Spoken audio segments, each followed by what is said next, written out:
Mercredi 16 septembre 2015, Gerbert Rambaud, candidat Debout la France, aux élections régionales en Rhône-Alpes-Auvergne, était en visite dans notre département. Il a pu y rencontrer plusieurs personnalités politiques locales, dont Claude Juillet, maire de la commune de Champagne en Val-Romée. Bon, alors donc je suis effectivement Gerbert Rambaud, donc tête de liste pour les régionales pour Debout la France, parce que nous avons décidé d'être présents systématiquement maintenant dans toutes les régions de France. Debout la France est un combat mené par Nicolas Dupont-Aignan, parce qu'on part du principe que le système ou la société telle qu'elle est actuellement et les problèmes que l'on vit, bah, c'est tout simplement parce que depuis 30 ans, il y a eu une incompétence totale des différents gouvernements, qu'ils soient issus de l'UMP ou les Républicains soi-disant ou du PS. Et depuis effectivement 30 ans, eh bien, on a une gestion qui est catastrophique de la France. Et on veut proposer aux Français une alternative.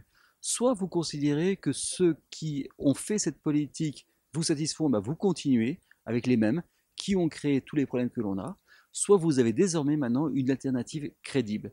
Vous avez la possibilité de voter pour des gens qui sont des gens intègres, qui sont des gens sérieux, qui sont des gens de conviction, qui effectivement désormais vous proposent une alternative crédible.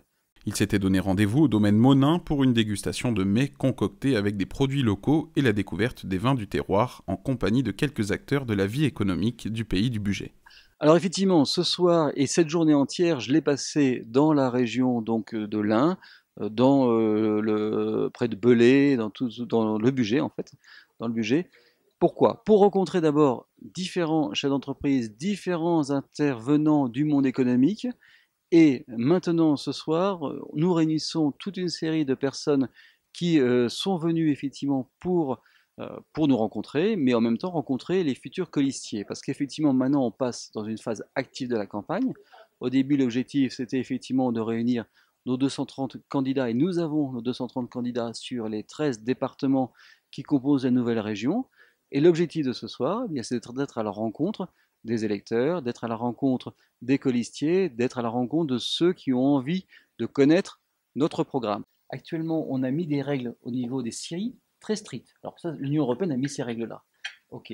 La France, comme on le disait avant, a rajouté des règles encore plus strictes en France, ce qui fait que les petites scieries n'arrivent pas à s'en sortir parce qu'il faut trop de renforcement ou de changement des techniques, donc ils ne savent pas le faire. Donc elles sont en train de se casser la gueule.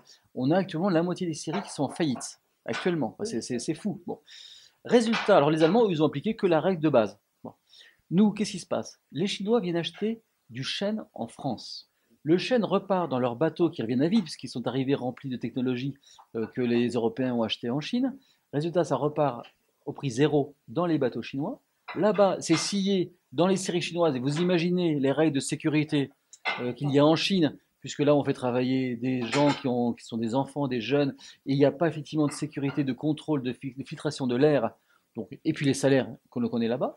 Ce bois donc est scié, il revient en France, il est vendu parquet des forêts françaises, sans aucune taxe. Comment voulez-vous qu'on s'en sorte? Moi, ok, si on fait comme ça, mais à ce moment-là, on met des taxes. Je suis désolé.